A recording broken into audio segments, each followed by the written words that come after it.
Hello नमस्कार आदाब सत श्री अकाल। मैं हूं आपका दोस्त आपका होस्ट शुभेंद्र सिंह चौहान। आप लोगों का स्वागत करता हूं इस क्लास के अंदर जहां पर हम लोग द हिंदू का एनालिसिस करने वाले हैं। तो चलिए दोस्तों आज की क्लास को शुरू करते हैं। सबसे पहली बात जिसके बारे में हम लोग चर्चा करने वाले हैं वो है पीएम केयर फंड। इसके अलावा हम लोग आज बात करने वाले हैं एक ऐसी स्कीम जो कि समय के पहले आ गई है। इसके अलावा हम लोग बात करेंगे कि लाइट कॉम्बैट हेलीकॉप्टर सरकार द्वारा अभी लिए जाएंगे एचएएल से। क्यों लिए जा रहे हैं इसके ऊपर बातचीत होने वाली है। इंडिया और ऑस्ट्रेलिया के बारे में बातचीत होने वाली है। इन दोनों के बीच में term of reference navy to navy talks के लिए अभी अभी आया है। इसके अलावा high level maternal and child under nutrition Bharat के अंदर पाया गया है। इसके ऊपर चर्चाएं होंगी। साथ में चर्चा होगी कि भारत को इमरजेंसी क्रेडिट स्कीम को मार्च 2022 तक बढ़ाना पड़ा है। इतना ही नहीं 24 लाख बच्चों जो प्री प्राइमरी स्कूल के अंदर पढ़ाई किया करते हैं उन्हें भी अब मिड डे मील की और पोषण की सुविधा उपलब्ध होगी। तो मैं हूं आपका दोस्त आपका होस्ट शुभेंद्र सिंह चौहान। आप लोगों का स्वागत करता हूं इस सेशन के अंदर। I am expert in planning and strategy. Thousand of बच्चे मेरे से मेंटरशिप ले चुके हैं। इतना ही नहीं दोस्तों, मैं पिछले एक वर्ष से द हिंदू का एनालिसिस ले रहा हूं। आप मेरे इस एक्सपीरियंस का बिल्कुल फायदा उठा सकते हैं। आप मेरे साथ जुड़ सकते हैं एसआरसी 10 टेलीग्राम ग्रुप के ऊपर। आप मेरे साथ पाथफाइंडर करके टेलीग्राम ग्रुप के ऊपर भी जुड़ सकते हैं। क्लास की सारी अपडेट आपको यहाँ पे मिल जाएगी, पीडीएफ आपको यहाँ पर मिल जाएगी। चलिए दोस्तों आज के सबसे पहले एडिटोरियल के ऊपर बात करते हैं। Fund without care for RTI. यहां पर बात की गई है पीएम केयर फंड की। अगर आपको समय याद होगा तो समय था जब कोरोना चल रहा था। जब कोरोना चल रहा था तो उस दौरान के अंदर आपको एक चीज देखने को मिली। चीज ये थी कि प्रधानमंत्री नरेंद्र मोदी ने कहा कि हम लोग पीएम केयर फंड लेके आएंगे। पीएम केयर फंड को लेके आया गया। लोगों ने इसके अंदर डोनेशन किया। सरकार ने कहा कि आप सरकार की मदद करो। डोनेशन करने के लिए लोगों ने इसके अंदर पैसे डालना शुरू किए। काफी सारा अमाउंट पीएम केयर फंड में आया और इससे कई सारे काम भी किए गए। पर जब इसके अंदर आरटीआई मांगा गया, राइट टू इंफॉर्मेशन मांगा गया कि बताओ ये पैसा कहां पर कितना खर्च हुआ और कहां से कितना आया, उस टाइम पे सरकार ने आरटीआई देने से मना कर दिया। बोला कि पब्लिक अथॉरिटी में नहीं है। क्योंकि PM care fund public authority में नहीं आता तो आरटीआई मतलब राइट टू इंफॉर्मेशन इसके ऊपर एप्लीकेबल नहीं होगा। इसी चीज को यहां पर एनालाइज किया गया है कि एक्चुअली में प्रधानमंत्री द्वारा पीएम केयर शब्द का प्रयोग किया गया, जिसका मतलब है कि प्रधानमंत्री आपकी केयर करते हैं। प्रधानमंत्री केयर फॉर द पीपल। पर ये पीएम केयर फंड लाया ही क्यों गया? इसके अलावा कई सारे फंड हैं जैसे ऑलरेडी आपको देखने को मिलेगा नेशनल डिजास्टर रिस्पांस फंड, जो इस जगह पे यूज किया जा सकता था। ये एक ऐसा फंड है जो कि डिजास्टर मैनेजमेंट एक्ट के तहत लेके आया गया था 2005 के अंदर, और ये कंप्लीटली डिसेंट्रलाइज है। इसके अंदर एक सेंटर का मतलब नेशनल का एनडीआरएफ बनता है, एक राज्य का बनता है स्टेट डीआरएफ, और एक डिस्ट्रिक्ट का डीआरएफ बनता है डिजास्टर रिस्पांस फंड, जिसके अंदर कई सारे लोग अपने लोकल लेवल पे, स्टेट लेवल पे, नेशनल लेवल पे इसके अंदर पैसे डालते हैं। बट प्रॉब्लम यह है कि ये काफी ज्यादा अकाउंटेबल है। शायद सरकार को वो चीज सही नहीं लग रही हो, क्योंकि यहां पर एडिटोरियल के अंदर ये एनालाइज किया गया है कि national disaster response fund, state disaster, district disaster response fund, इन सब के ऊपर राइट टू इंफॉर्मेशन लगता है। इवन इसे ऑडिट किया जाता है। इसे ऑडिट किया जाता है controller and auditor general of India द्वारा। तो सीएजी के द्वारा इसको ऑडिट किया जाता है। शायद ये चीज एक ऑब्स्टेकल के रूप में सरकार को लग रही थी। इस कारण से एक ऐसा सिस्टम लेके आया गया जो कि काफी ज्यादा सेंट्रलाइज है, कंट्रोवर्शियल है, अनआंसरेबल है और अनअकाउंटेबल। इसके अलावा यहां पर बात की गई है एक और फंड के बारे में जो सरकार प्रयोग कर सकती थी। इस फंड का नाम है नेशनल रिलीफ फंड। ये फंड 1948 के अंदर जवाहरलाल नेहरू सरकार द्वारा लेके आया गया था। क्यों लेके आया गया था? क्योंकि उस टाइम पे पार्टीशन हुआ था और पार्टीशन के बाद कई सारे लोगों को रिहेबिलिटेट करना था। सरकार के पास पैसे कम थे तो सरकार ने ये एक नया फंड बनाया था, नेशनल रिलीफ फंड। इस पार्टीशन की सारी समस्याओं से ठीक होने के बाद इसी फंड को कई सारी कैलेमिटीज के अंदर प्रयोग किया जाता है, कई सारी आपदाओं के अंदर प्रयोग किया जाता है। कई बार रायट होते हैं तो वहां पर लोगों को वापस बसाने, एक्सीडेंट होने पे मुआवजे देने के अंदर ये नेशनल रिस्पांस फंड का प्रयोग होता है। और इस नेशनल रिस्पांस फंड को देखोगे तो इसका ट्रस्टी केवल प्राइम मिनिस्टर और कुछ कैबिनेट मिनिस्टर नहीं होते, बल्कि यहां पर आपको प्रेसिडेंट और अपोजिशन भी ट्रस्टी के रूप में देखने को मिलेंगे, जिससे ये फंड भी काफी ज्यादा क्या हो जाता है, अकाउंटेबल हो जाता है, क्योंकि अपोजिशन को भी इंक्लूड किया गया। इवन आप इसके ऊपर आरटीआई भी मांग सकते हो, राइट टू इंफॉर्मेशन भी मांग सकते हो। शायद सरकार को यह भी ऑब्स्टेकल लग रहा था, इस कारण से सरकार ने पीएम केयर फंड को बनाया है। ऐसा इस एडिटोरियल के अंदर एनालाइज किया गया है। इस एडिटोरियल के अंदर यह भी कहा गया कि जब सरकार से, जब पीएमओ से जवाब मांगा गया कि क्यों ये राइट टू इंफॉर्मेशन एक्ट के अंदर नहीं आता, तो उन्होंने कहा कि ये पब्लिक अथॉरिटी का हिस्सा नहीं है, पहली चीज। दूसरी चीज उन्होंने कही कि ये पीएम केयर फंड अकाउंटेबल है, डोंट वरी, अकाउंटेबल इसको बताया गया है। और दूसरा बताया कि पब्लिक अथॉरिटी नहीं है।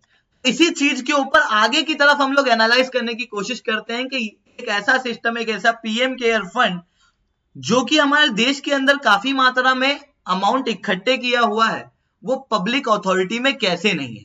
तो चलिए दोस्तों हम इसके ऊपर बात करते हैं।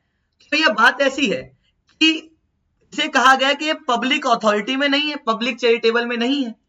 ठीक है, नहीं है तो नहीं। बट सरकार ने जब पीएम केयर फंड मांगा था, जब पीएम केयर फंड बनाया था, और इवन भारतीय जनता पार्टी ने कई बार इस बात का उल्लेख किया है कि they have zero tolerance for corruption, corruption के लिए उनके पास जीरो टॉलरेंस।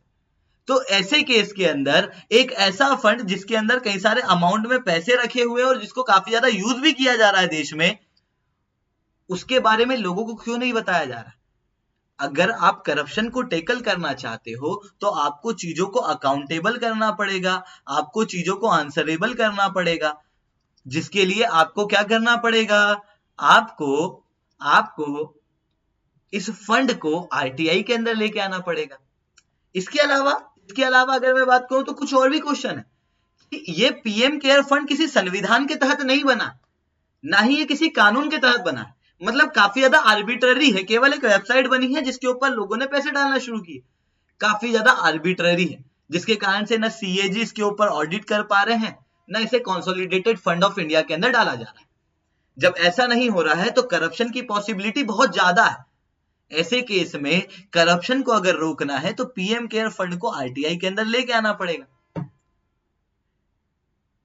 ठीक है, इसके अलावा अगर अपन बात करें तो अगर ये पब्लिक अथॉरिटी का हिस्सा नहीं है, अगर ये पब्लिक अथॉरिटी का हिस्सा नहीं है और पीएमओ का कहना यह है कि ना तो सेंट्रल गवर्नमेंट ना ही स्टेट गवर्नमेंट इसके अंदर एक इंस्ट्रूमेंट के रूप में काम कर रही है, तो फिर इसके अंदर प्रधानमंत्री ट्रस्टी के रूप में कैसे हैं? पीएम इसके चेयरमैन है, एक्स ऑफिशियो चेयरमैन। पीएम इसके एक्स ऑफिशियो चेयरमैन है और 3 कैबिनेट मिनिस्टर इसके एक्स ऑफिशियो मेंबर हैं, जो कि सरकारी चीज है, जो कि पब्लिक अथॉरिटी। मतलब कि एक ऐसा फंड जो कि हेड किया जा रहा है पब्लिक अथॉरिटी द्वारा, पर वो फंड पब्लिक अथॉरिटी नहीं है। ऐसा कैसे हो सकता है? इवन यहां पर यह भी कहा गया कि अच्छा ये गवर्नमेंट द्वारा भी नहीं चलाया जा रहा है। कोर्ट के अंदर जब पूछा गया कि यार ये फंड पब्लिक अथॉरिटी में कैसे नहीं है, तो पीएमओ ने जवाब दिया कि सरकार द्वारा रेगुलेट नहीं किया जा रहा है। अच्छा, तो ये सरकार के द्वारा रेगुलेट अगर नहीं किया जा रहा है, अगर ये सरकार द्वारा इसके खर्चे निर्धारित नहीं किए जा रहे हैं, तो फिर पीएम इसके अंदर चेयरमैन कैसे? पहला पॉइंट। दूसरा पॉइंट कि अच्छा पीएम चेयरमैन है तो है, पर यहां पर पीएमओ प्रधानमंत्री ने पीएम केयर नाम क्यों दिया? PM prime minister, PM care fund prime minister which is itself a public authority, जो अपने आप में सरकारी नाम है, उसका प्रयोग क्यों किया जा रहा है? इतना ही नहीं, अगर सरकारी नाम का प्रयोग यहां पर किया जा रहा है, उसके अलावा यहां पर पीएम के फोटो का प्रयोग किया जा रहा है, इंडिया के झंडे का प्रयोग किया जा रहा है, और इस दौरान में जब पीएम केयर फंड लोगों से मांगा गया तो लोगों से क्या कहा गया कि आप सरकार की मदद करो। मतलब ये फंड पूरी तरीके से सरकारी है। अगर ये सरकारी है तो लोगों के पास इसके ऊपर अधिकार है आरटीआई मांगने का, और अगर ये सरकारी होते हुए आरटीआई के अंदर नहीं आ रहा है, मतलब ये पब्लिक अथॉरिटी में नहीं है। एक फंड पीएम केयर फंड जो कि पब्लिक अथॉरिटी में नहीं है, अगर सरकार ऐसा कह रही है कि पब्लिक अथॉरिटी नहीं है, जिसके अंदर prime minister ex officio chairman है, तो अगर ये पब्लिक अथॉरिटी नहीं है तो प्राइम मिनिस्टर और वो जो 3 कैबिनेट मिनिस्टर जो इसके एक्स ऑफिशियो चेयरमैन है, वो ऑफिस ऑफ प्रॉफिट में होगा, फिर ये ऑफिस ऑफ प्रॉफिट कहलाएगा। अगर ऐसा होता है कि ये ऑफिस ऑफ प्रॉफिट है, देन इसके अनुसार अगर मैं ऑफिस ऑफ प्रॉफिट एक्ट के ऊपर जाऊं तो फिर तो ये हो जाता है कि prime minister is not eligible to be as a member of parliament, क्योंकि मेंबर ऑफ पार्लियामेंट के अंदर वही एलिजिबल है जो ऑफिस ऑफ प्रॉफिट को होल्ड नहीं कर रहा। इसके अलावा इसके अंदर एक और प्रॉब्लम ये भी है कि एवेन्यू नहीं पता है फंडिंग का एवेन्यू कहां से आ रहा है? क्योंकि इस फंडिंग के अंदर जब पैसे मांगे गए तो पैसे के रूप में यह कहा गया कि आपको इनकम टैक्स एक्ट के तहत आप जितना भी पैसा इसके अंदर पीएम केयर फंड के अंदर डालोगे वहां पर आपको टैक्स का एग्जेम्पशन मिलेगा। मतलब सरकारी चीज का प्रयोग नॉन सरकारी फंड में आप डालने के लिए कर रहे हो, अगर ये फंड सरकारी नहीं है तो। इवन अगर आप बात करेंगे कि इसके ट्रस्टी एक्ट वगैरह के जरिए आप बात करेंगे तो इस फंड के अंदर फॉरेन से पैसा नहीं आ रहा है, एफसीआरए फॉरेन से पैसा नहीं आ रहा है एफसीआरए एक्ट के तहत। उसके लिए एक अलग से फंड बनाया है फॉरेन के रेगुलेशन के लिए, फॉरेन के डोनेशन के लिए। तो फिर इस फंड के अंदर कहां से कितना पैसा आ रहा है वो बिल्कुल समझ के बाहर है लोगों की, कि अगर फॉरेन से पैसा नहीं आ रहा है तो लोगों के द्वारा दिया जा रहा है, मतलब इस देश के लोगों के द्वारा दिया जा रहा है। अगर हमारे द्वारा डोनेट किया जा रहा है तो उसे कहां खर्चा किया जा रहा है वो हमको पता होना चाहिए, ऐसा इस आर्टिकल के अंदर एनालाइज किया गया है। इसके अलावा अगला आर्टिकल जो है वो ये है कि एक ऐसी स्कीम है जो समय के पहले आ गई। जी हाँ दोस्तों, बात करने वाले हैं digital health mission. Digital health mission जो अभी अभी भारत सरकार द्वारा लेके आया गया। क्या है डिजिटल हेल्थ मिशन? ये एक ऐसा मिशन है जिसके अंदर सरकार एक 14 डिजिट का डिजिटल नंबर देगी। ये डिजिटल नंबर आधार कार्ड और मोबाइल नंबर से बना होगा। इस डिजिटल नंबर से आपकी जितनी भी हेल्थ इंफ्रास्ट्रक्चर है वो क्या हो जाएगी? ऑनलाइन हो जाएगी। मतलब आपने जितने भी अभी तक डॉक्टर से कंसल्टेशन कराए हैं, जितने भी टेस्ट कराए हैं, जितनी भी डिसीजेज अभी तक आपको हुई है, उन सबको एक साथ एक जगह पे डिजिटल रूप के अंदर रखा जाएगा। बहुत अच्छी चीज है, इससे डायग्नोसिस बहुत आसान हो जाएगा। क्योंकि कई बार क्या होता है कि एक व्यक्ति को पुरानी बीमारी रहती है पर वो भूल जाता है। कई बार क्या होता है कि जैसे पुरानी आपको बीमारियां हैं, आपको मान लो कि पहले शुगर थी, आपको मान लो पहले ब्लड प्रेशर भी था, आपको उसकी सही शिकायतें थी पर डॉक्टर ने बोला कि नहीं नहीं आपको ब्लड प्रेशर नहीं है, उसने ठीक से चेक नहीं किया, बाकी आपको सिम्टम थे। अब आगे जाने के बाद आपको हार्ट की कुछ प्रॉब्लम हो रही, तो डॉक्टर आपके पुराने रिकॉर्ड देख के भी समझ सकता है कि हाँ हार्ट में प्रॉब्लम क्यों है और आपको उसके लिए दवाइयां दे सकता है, जो आप अपने डॉक्टर से कई बार नहीं बता पाते। वो बीमारियां उसको पता लग जाएगी जिससे आपका डायग्नोसिस इजी हो जाएगा। ये डिजिटल हेल्थ मिशन के अंदर लेके आया गया है। नेशनल डिजिटल हेल्थ मिशन के अंदर इस चीज को लेके आया गया है, जिसके अंदर 14 डिजिट का हेल्थ आइडेंटिफिकेशन नंबर हर व्यक्ति को मिलेगा, जिससे आपकी चीजें थोड़ी सी आसान हो जाएगी। कौन सी मेडिसिन किस डॉक्टर ने कब लिखी थी, उसके क्या इफेक्ट है, क्या साइड इफेक्ट है, वो डॉक्टर को समझ में आ जाएगा। आपको अपने रिकॉर्ड बार बार संभाल के रखने की जरूरत नहीं है, अपने पर्चे संभाल के रखने की जरूरत नहीं है। ये सारी चीजें आपको एक जगह पे डिजिटली मिल जाएगी। पर इस एडिटोरियल में इसके फायदे के साथ में कई नुकसान की बात भी की है कि इसके कुछ नुकसान भी।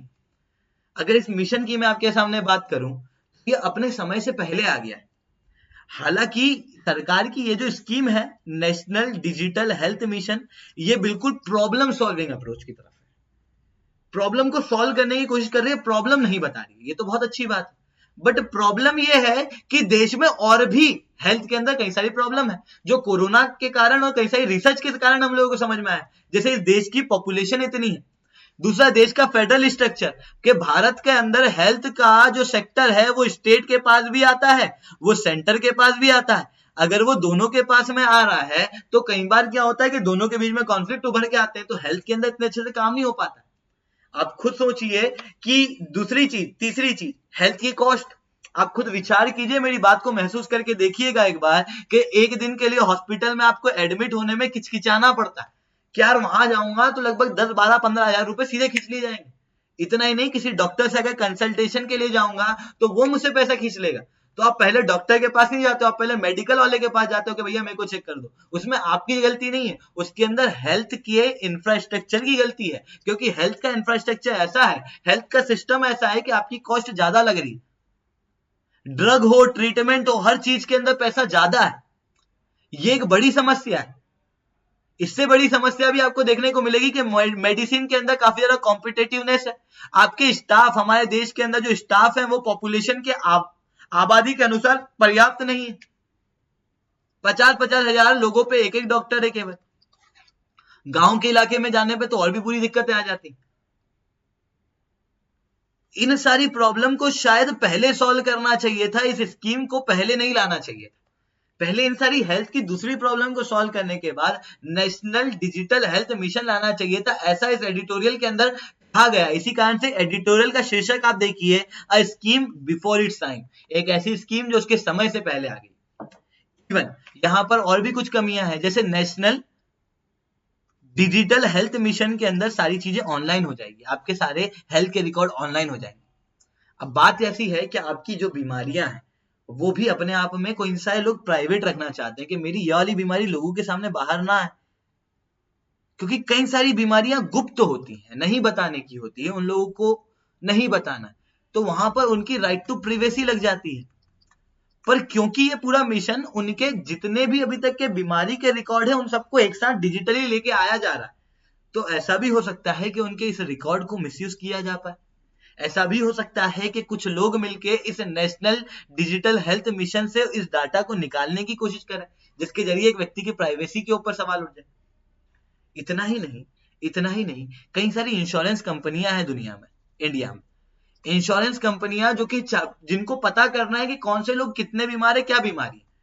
अगर ये इंश्योरेंस कंपनियां इस नेशनल डिजिटल हेल्थ मिशन के ऊपर साइबर अटैक या ऐसा कुछ करवा दिया, कुछ एक स्ट्रॉन्ग अल्गोरिथम लेके आके कुछ करवा दिया, जिसके बाद लोगों की इंफॉर्मेशन इनके हाथ में लग गई, तो ये कुछ अमीर लोगों को पकड़ के उन लोगों को अपनी स्कीम बेचेंगे, अपने इंश्योरेंस बेचेंगे, जिसके कारण से लोगों की प्राइवेसी, लोगों के डाटा के ऊपर कहीं ना कहीं खतरा है, क्योंकि चीजें डिजिटल हो रही है, क्योंकि हेल्थ मिशन डिजिटल करने की बात कर रहा है।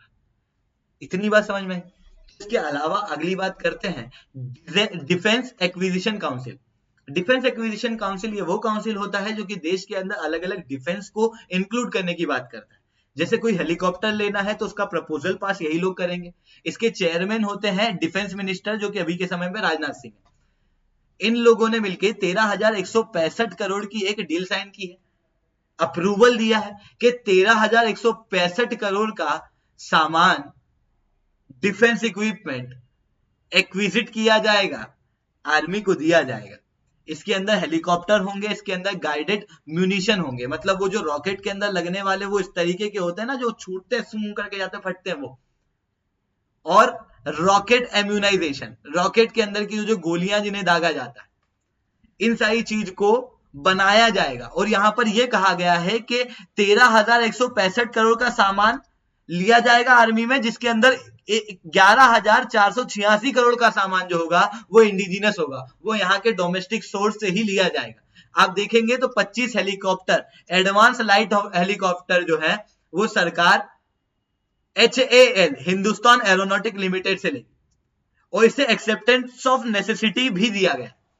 मतलब हुआ यह है कि एडवांस लाइट हेलीकॉप्टर की काफी ज्यादा जरूरत थी आर्मी को अपनी कैपेसिटी बढ़ाने के लिए, क्योंकि कई बार क्या होता है, डिजास्टर आते रहते हैं, तो इन हेलीकॉप्टर का प्रयोग होता है लोगों को वहां से बचाने के लिए। अब उन लोगों को ज्यादा मात्रा में बचाना है तो हेलीकॉप्टर ज्यादा मात्रा में चाहिए। अगर आर्मी को अपनी कैपेसिटी बढ़ाना है तो उनको ज्यादा मात्रा में हेलीकॉप्टर चाहिए। उसके लिए हेलीकॉप्टर को प्रोक्योर करना पड़ेगा। हेलीकॉप्टर को प्रोक्योर करने के लिए डिफेंस काउंसिल जो है वो एक्सेप्टेंस ऑफ नेसेसिटी देगी कि मुझे इसकी जरूरत है, कि आर्मी को इसकी जरूरत है, ये डिफेंस काउंसिल एक्सेप्ट कर रही। उसके बाद ये एयरक्राफ्ट जो है वो आर्मी को मिल सकते हैं, आर्मी उसके को प्रोक्योर कर सकती है। उसके बाद जो है वो बजट निकलता है, लगभग 3,850 करोड़ का बजट इसके लिए निकला। इसके अलावा जो रॉकेट की गोलियां हैं उनके लिए 4,962 करोड़ का बजट अभी अभी निकला। ठीक है, इसके अलावा अगली बात करें तो 24 लाख प्री प्राइमरी स्कूल के बच्चों को मील मिलेगी। देखो भैया, बात ऐसी है कि एक समय ऐसा था जब भारत के अंदर एजुकेशन की बहुत कमी थी और बच्चों को एजुकेशन देनी थी। हालांकि नेशनल लेवल पे जब राइट टू एजुकेशन दिया गया, ये तो 2000 के दशक के अंदर दिया गया, बट हकीकत में एजुकेशन पे काम करना तो 1990s में शुरू हो गया था। लोगों को, बच्चों को स्कूल लेके आना 1990s में शुरू हो गया था, जब सुप्रीम कोर्ट ने अपने डिसीजन सुनाए थे। जब 1990s के अंदर इसके ऊपर काम करना शुरू किया गया था, तो सबसे बड़ा चैलेंज था कि बच्चों को स्कूल के अंदर लेके आना। तो एक तरफ चैलेंज था कि बच्चों को स्कूल लेके आना, दूसरी तरफ एक और चैलेंज था कि हमारा देश एक ऐसा देश था जो कि काफी ज्यादा मात्रा से कुपोषण से जूझ रहा था, माल न्यूट्रिशन से जूझ रहा था, और बच्चों को खाना पहुंचाना था। कई सारे बच्चों को खाना ठीक से नहीं मिल पा रहा था, तो बच्चों को कहा गया कि एक काम करो, तुम स्कूल आओ, हम तुम्हें स्कूल के अंदर खाना देंगे, ताकि स्कूल के अंदर एनरोलमेंट भी हो जाए, बच्चों को पोषण भी मिल जाए। और इसी चीज को कहा गया मिड डे मील। इसी मिड डे मील को आगे बढ़ाया गया था 2018 के अंदर और पोषण स्कीम लेके आया गया था। पोषण स्कीम के अंदर हालांकि 2018 के अंदर ये पोषण स्कीम आई, उसके बाद फिर 2020 के अंदर कोरोना आ गया और कोरोना आने के कारण पूरा फोकस हमारा क्योंकि कोरोना की तरफ हो गया तो माल न्यूट्रिशन के ऊपर ध्यान नहीं गया। अगले आर्टिकल में हम लोग समझेंगे क्यों नहीं गया, क्योंकि अगला आर्टिकल उसी चीज का। तो 2018 के बाद में ये पोषण स्कीम कहीं ना कहीं फेल होने लगी। उसके बाद इसी पोषण स्कीम को वापस से रीब्रांड किया जा रहा है सरकार द्वारा, जिसके तहत 11.8 करोड़ गवर्नमेंट स्कूलों के अंदर पहली से लेकर 8वीं तक के बच्चों को खाना दिया जाएगा पोषण स्कीम के तहत। इतना ही नहीं, लगभग 24 लाख बच्चे ऐसे भी होंगे जो प्री स्कूल के अंदर पढ़ रहे हैं, जो बाल विद्यालय के अंदर पढ़ रहे हैं, जो बाल वाटिकाओं के अंदर पढ़ रहे हैं। उन बच्चों को अभी तक मिड डे मील का फायदा नहीं मिलता था, पोषण स्कीम का फायदा नहीं मिलता था, हालांकि वो लोग भी कुपोषित हुआ करते थे। और क्योंकि नेशनल एजुकेशन पॉलिसी की अगर मैं बात करूं तो नेशनल एजुकेशन पॉलिसी ये कहती है कि जो प्री प्राइमरी स्कूल के बच्चे हैं इन्हें भी ऑफिशियल स्कूल के अंदर इंक्लूड किया जाए। तो अगर ये भी ऑफिशियल स्कूल के अंदर इंक्लूड होने वाले हैं तो इन्हें मिड डे मील का फायदा क्यों ना मिले। इसी कारण से इनको भी मिड डे मील का फायदा भी दिया जा रहा, लगभग 24 लाख बच्चों को इसका भी फायदा दिया जाएगा। इतना ही नहीं, बजट तो सेम है, मतलब क्योंकि मिड डे मील का बजट ऑलरेडी निकल चुका है तो वो बजट सेम रहेगा। हालांकि ऐसा मांगना जा रहा है कि 266 करोड़ एक्स्ट्रा सेंट्रल गवर्नमेंट द्वारा बाल वाटिकाओं के बच्चों के लिए डाले जाएंगे ताकि यहां पर उन लोगों को भी पोषण मिले। इसके अलावा एक मुद्दा हमेशा से गरमाया हुआ है मिड डे मील, पोषण और इन सारी चीजों से रिलेटेड कि ब्रेकफास्ट एक बहुत इंपॉर्टेंट मील होती है दिन की, तो क्यों ना हम लोग इन बच्चों को ब्रेकफास्ट भी दें। हालांकि इसके ऊपर डिस्कशन हुआ पर फाइनेंस मिनिस्टर ने अपनी वीटो पावर का प्रयोग करते हुए इसको रोक दिया है। कहा है कि अभी हम लोग के पास में इतना बजट नहीं है कि हम लोग ब्रेकफास्ट को इंक्लूड कर पाए, we will see it later. ऐसा अभी हुआ है। इसके अलावा अगली बात करें तो भैया वही बात है, कुपोषण से रिलेटेड ही एक और आर्टिकल आया है। इस कुपोषण से रिलेटेड आर्टिकल ये है कि यूनिसेफ के जो चीफ हैं, जो हेड हैं, यूनिसेफ इंडिया के जो हेड हैं, उन्होंने बताया कि भारत इस समय मैटरनल माल न्यूट्रिशन और चाइल्ड अंडर न्यूट्रिशन से बहुत ज्यादा जूझ रहा है। इसकी बीमारी पूरी तरीके से, ये जो माल न्यूट्रिशन है, अंडर न्यूट्रिशन है, ये महिलाओं के अंदर और बच्चों के अंदर काफी ज्यादा मात्रा में फैल रहा है, काफी ज्यादा मात्रा में। इन्होंने बताया कि कई सारे सर्वे की मानूं तो अभी के समय में इस देश के अंदर एक तिहाई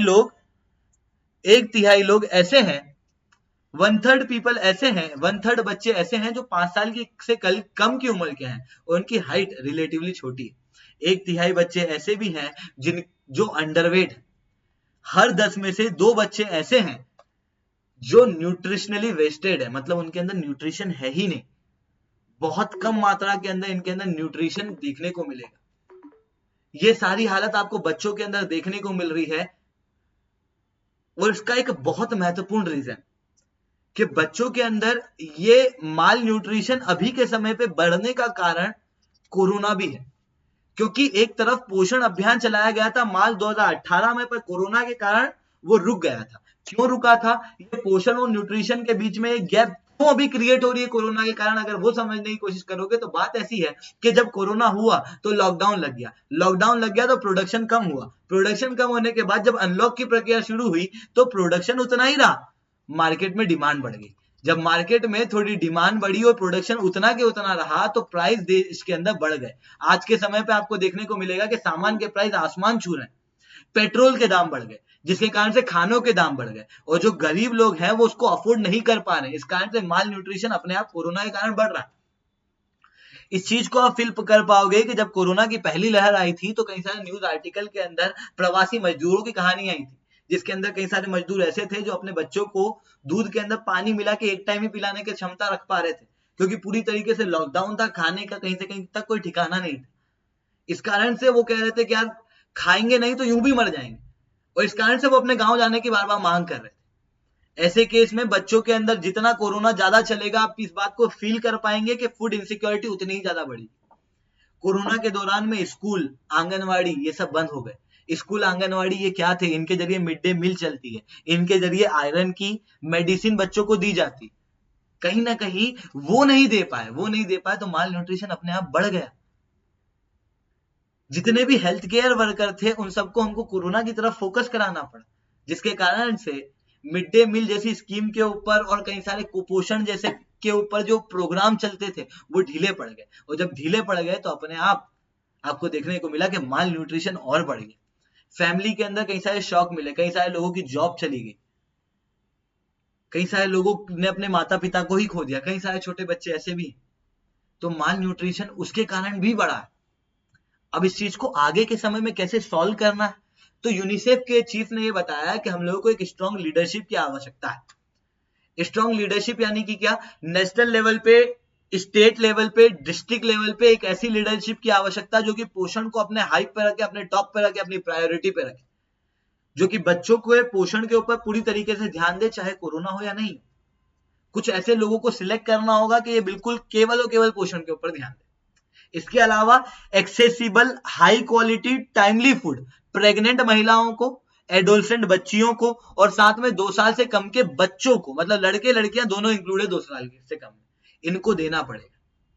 इतना ही नहीं, एक गाइडलाइन, जैसे कोविड की गाइडलाइन चलती है ना, आपको देखने को मिलेगा कि मास्क पहनना है, बाहर नहीं जाना है, ठीक है, जिसके कारण से आपको देखने को मिल रहा है कि प्राइस बढ़ गए, फूड के अंदर इनसिक्योरिटी आ गई, स्कूल और आंगनवाड़ी बंद हो गए, मिड डे मील बंद हो गई। ये सब कोविड की गाइडलाइन के कारण हुआ, जिसके कारण से क्या हो गया, न्यूट्रिशन जो है वो ताक पर रखा गया।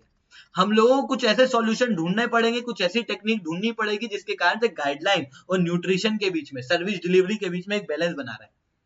इतना ही नहीं, हम लोगों को एडिक्वेट फाइनेंसिंग करनी पड़ेगी। अगर माल न्यूट्रिशन को हटाना है तो बच्चों को खाना देना पड़ेगा, उनको तक स्कीम पहुंचानी पड़ेगी, और उन तक स्कीम पहुंचानी है तो हम लोगों को स्कीम के अंदर फाइनेंस अच्छे से करना होगा, और हम लोगों को हमारे डेवलपमेंट के लिए न्यूट्रिशन को एक इंपॉर्टेंट इंडिकेटर के रूप में प्रयोग करना पड़ेगा। जब हम लोग ये प्रयोग करेंगे तो अपने आप न्यूट्रिशन के ऊपर देश का ध्यान जाएगा, और जब न्यूट्रिशन के ऊपर देश का ध्यान जाएगा तो आपको देखने को मिलेगा कि हम लोगों के माल न्यूट्रिशन के अंदर टेकल हो पाएगा। इतना ही नहीं, अगली खबर जो है वो GS2 पॉइंट ऑफ व्यू से है, इंटरनेशनल रिलेशन के लिए। इंडिया और ऑस्ट्रेलिया ने term of reference navy to navy talk के लिए जारी कर दिया। आप देखेंगे तो इंडिया और ऑस्ट्रेलिया दोनों इंडियन ओशन का भाग है, और दोनों के प्रॉब्लम लगभग सेम है। इंडिया को भी चाइना से थ्रेट है, ऑस्ट्रेलिया को भी चाइना से थ्रेट है। इंडिया और ऑस्ट्रेलिया आपस में क्वाड के अंदर भी कोलैबोरेट करते हैं, और क्योंकि दोनों की प्रॉब्लम सेम है, इस कारण से दोनों ही देश आपस में क्या कर पाते हैं, आराम से कोलैबोरेट कर पाते हैं। पर आप देखेंगे तो इंडिया और ऑस्ट्रेलिया के बीच में कोलैबोरेशन की सेम प्रॉब्लम क्या है, ओशियन। और ओशियन पे दोनों ही देश की क्या काम करती है, नेवी। तो नेवी इन दोनों के बायलैटरल रिलेशन के अंदर काफी ज्यादा महत्वपूर्ण है, जिसके कारण से टर्म्स ऑफ रेफरेंस जारी किया गया है, जॉइंट गाइडलाइन जारी की गई है दोनों देशों द्वारा, ताकि नेवी और नेवी के बीच में रिलेशन बन सके, मतलब इंडिया की नेवी और ऑस्ट्रेलिया की नेवी के बीच में एक स्ट्रॉन्ग रिलेशन बन सके, दोनों के बायलैटरल रिलेशन इसके जरिए चल सके, और दोनों ही देश पीस, सिक्योरिटी, स्टेबिलिटी, प्रोस्पेरिटी और इंडो पैसिफिक रीजन के अंदर शांति की बात साथ में मिलकर कर सके, क्योंकि दोनों के प्रिंसिपल सेम है, ठीक है।